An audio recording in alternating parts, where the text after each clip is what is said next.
Olá pessoal, aqui é o Velgas. Hoje é dia 14 de dezembro de 2025. São 11 horas da manhã, horário de Brasília. Paraquedistas britânicos na Ucrânia. Nova onda de protestos na Rússia. Quero convidar você que não é inscrito, inscreva-se no canal, aqui você vê a verdade, a você também que assistindo o vídeo, a todos que estão assistindo, deem um like, se possível, deem no início para não esquecer. Aqui vocês veem a verdade. Peço a todos que recomendem o vídeo, que recomendem o canal, assim vocês estão me ajudando. É uma contrapartida que eu peço para vocês, para esse trabalho de informação verdadeira que eu trago para vocês. Peço também que aqueles que quiserem façam seus comentários, que são sempre muito bem-vindos. Muito obrigado. O Reino Unido admitiu pela primeira vez que está enviando paraquedistas para a Ucrânia. A Grã-Bretanha, de fato, ela já enviou paraquedistas, secretamente eles já estavam lá, não é um contingente grande, entre 100 a 150 militares, uma ação que só foi tornada pública após a morte de um soldado britânico em um acidente em um campo de treinamento ucraniano, de acordo com as informações que eles tiveram que passar para a imprensa, né? Em 9 de dezembro, o Ministério da Defesa do Reino Unido anunciou a morte desse militar que testava um novo tipo de arma na Ucrânia. Na realidade, eles vão lá para fazer testes, e também testes em campo, né? Não é só teste no campo de treinamento, eles testam no campo de treinamento, aí eles treinam, o ucraniano acompanha, eles colocam esse armamento também na linha de frente e testam esse armamento na linha de frente também. E essa morte aconteceu enquanto ele testava um novo tipo de arma. Isso foi revelado. Esse falecido, essa pessoa que veio a óbito, esse inglês paraquedista, era o cabo George Hooley, de 28 anos. Ele servia no regimento de paraquedistas do exército britânico. Ele estava no serviço desde 2015 e havia sido enviado para o Afeganistão, Europa e a Europa Oriental, África, segundo as informações. Hooley deveria ser promovido e aconteceu esse acidente, né? O primeiro-ministro Sir Keir Starmer prestou homenagem ao paraquedista de 28 anos, dizendo que ele viveu uma vida cheia de coragem e determinação. Ele serviu nosso país com honra e distinção ao redor do mundo, em prol da liberdade e da democracia, inclusive como parte de um pequeno número de militares britânicos na Ucrânia.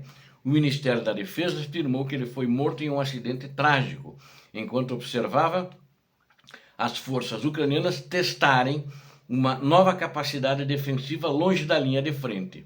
Em discurso na Câmara dos Comuns, o Starmer disse que registrou o nome do cabo Hooley para expressar a gratidão e respeito e para afirmar que seu serviço jamais será esquecido. Ele disse, inclusive, que o cabo Hooley tinha um futuro incrivelmente brilhante, disse seu comandante em uma homenagem na quarta-feira. Não tenho dúvidas de que ele continuaria a se destacar entre os seus pares nos próximos anos. Falou o comandante também numa homenagem a todos os membros do regimento paraquedista que todos lamentam essa perda. O secretário de Defesa, John Healey, expressou condolências à família e disse que ele serviu ao país com distinção. A morte trágica dele nos lembra a coragem do comprometimento com as nossas excepcionais Forças Armadas que servem todos os dias. As autoridades britânicas não divulgaram o nome do batalhão, qual era o batalhão ao qual ele pertencia, uma questão de sigilo militar. Foi apurado também que o 1º Batalhão do Regimento Paraquedista está subordinado às Forças Especiais, enquanto outros 2 são diretamente ligados ao Exército.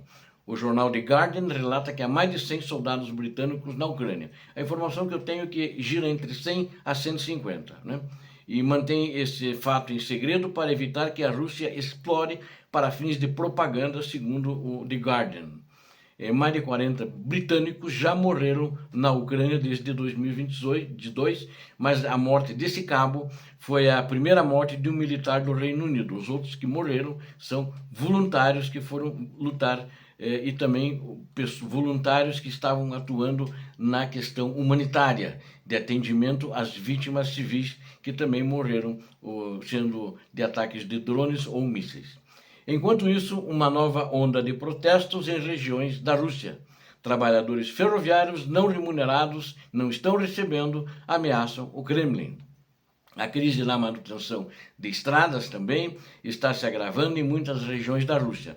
Trabalhadores da construção civil estão enfrentando atrasos no pagamento de salários, o que os levou a entrar em greve, segundo o Serviço de Inteligência Estrangeira da Ucrânia, o SVR. De acordo com o SVR, a região de Irkutsk ficará sem verbas para manutenção e reparos de estradas até o final de 2025, inclusive na própria cidade de Irkutsk. Como resultado, trabalhadores da construção civil na região estão escrevendo cartas ao ditador russo Vladimir Putin reclamando de salários atrasados. Assim, trabalhadores ferroviários, também sem receber, ameaçam o Kremlin. Em Kamchatka, também carece de verbas para manutenção e reparos de estradas. Funcionários de empresas rodoviárias locais não recebem seus salários há meses e já entraram em greve. Uma greve também eclodiu na cidade siberiana de Omsk, onde trabalhadores da construção de pontes tiveram seus salários atrasados, não recebem há muito tempo. O SVR enfatizou que no verão de 2025, aproximadamente 47% das empresas de construção rodoviária sistemicamente importantes na Rússia estavam em estado de pré-falência por não receberem. Lógico, né? Meu comentário é que o ditador enfiou todo esse dinheiro na guerra, já não está pagando algumas empresas que produzem material bélico, está atrasando também. Tem gente que já não está produzindo e diz que vai abrir falência dos que produzem para a guerra. Não tem dinheiro. A Rússia está no ponto caminhando para a ruptura econômica, como eu já disse. O Putin não vai parar essa guerra enquanto não acontecer essa ruptura. E acho que mesmo depois da ruptura ele vai mandar os caras ir rastejando de qualquer maneira e lá conquistar o que eles não conseguem. Esse é um fato, né? Não é uma invencionice. Os dados, a realidade lá mostra isso. A realidade do PIB, de outros dados econômicos, que está bem, que está crescendo, é tudo mentira desse ditador. É tudo mentira desse ditador acostumado a fazer seus crimes de guerra na Ucrânia e em outros países. Outros 35% das empresas russas de construção rodoviária estão apresentando alto risco de falência. Vale ressaltar que enquanto os trabalhadores na Rússia sofrem com atrasos salariais que os levam a greves, altos funcionários russos desfrutam de todos os luxos e recebem rendimentos exorbitantes, né? Mas são incluídos aí vice-presidente de banco, né? Por exemplo, tem um vice-presidente de banco que é filho do chefe da KGB, né? O nome do vice-presidente do banco é Denis Bornikov e o pai, chefe da KGB, é Alexander Bornikov, que é diretor do Serviço de Segurança da Rússia, ou seja, da antiga KGB. Então, esses caras continuam ganhando bem, eles estão bem, para eles o Putin não cortou o salário, né? E a assistente dele, né, é Daria Fedosova, ela ganha em salários 1 milhão em salários e bônus, ganhou em 2021 e 1 bilhão de rublos, e 2022, que 1 bilhão em rublos é muito dinheiro na Rússia, né? E esse está longe de ser um caso isolado. Essa prática é comum na Rússia moderna. Na Rússia moderna, com equipamentos soviéticos obsoletos, equipamentos de guerra obsoletos da guerra que ela usa na Ucrânia. A mídia noticiou que a Rússia começou a cobrir os déficits orçamentários das cidades por meio das chamadas contribuições voluntárias dos moradores. Eles foram pedir dinheiro para os moradores. Segundo relatos da mídia, as contribuições voluntárias para o orçamento de Petropavlovsk-Kamchatsky, que é o nome de uma cidade, são ilimitadas. Os fundos são aceitos em formato eletrônico. A transferência de dinheiro deve indicar a finalidade para a qual os fundos podem ser gastos, embora que o governo da Rússia nunca vai cumprir isso se ele receber essas doações. As doações supostamente não podem ser usadas para outros fins.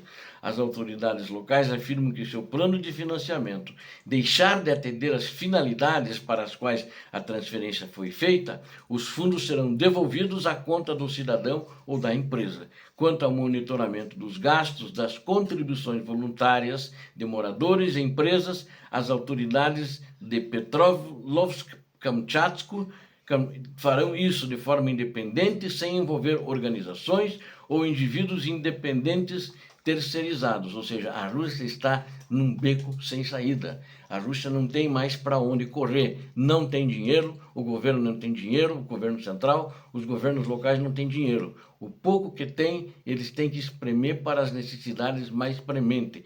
Destruíram a economia.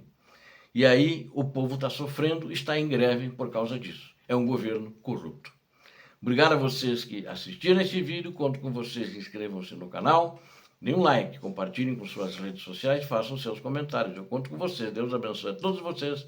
Deus abençoe a Ucrânia, Deus abençoe o Brasil. Paz e bem, paz para toda a humanidade.